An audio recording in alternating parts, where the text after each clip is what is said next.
good evening sa inyong lahat.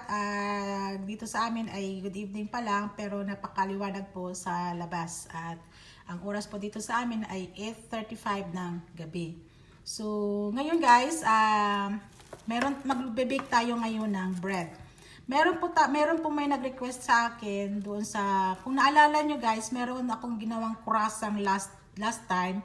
So, meron doon nag-request doon sa baba, sa comment section, may nag-request doon. Isa din sa nakapwa nating YouTuber. So, nag-request siya doon na gumawa daw ako ng Spanish bread. So, ngayon, ang pangalan po ng nag-request nito po guys ay si Mary and My Kids. Ayan, si Sis Mary and My Kids. Siya po ang nag-request ng Spanish bread. So, Sis Mary, I hope nanonood ka. Pero alam ko manonood ka talaga. Kasi ito ay request mo talaga. So, ito na Sis Mary. Ito na yung ginawa ko na Spanish bread. Ayan. Ito na yung ginawa ko na Spanish bread. So, ewan ko makikita niyo. Ang Spanish bread na to guys ay parang nasa bakery talaga siya.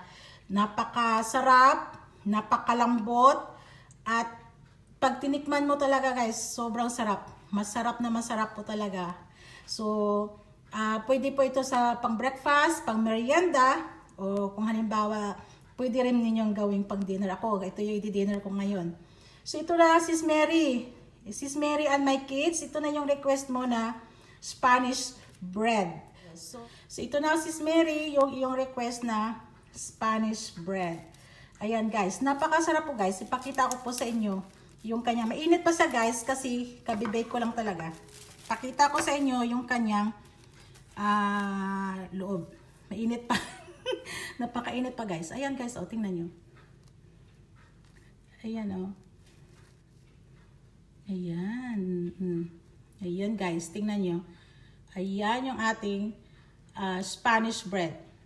Masarap po siya guys. Sobrang sarap. Malambot pa. Masarap sa kape.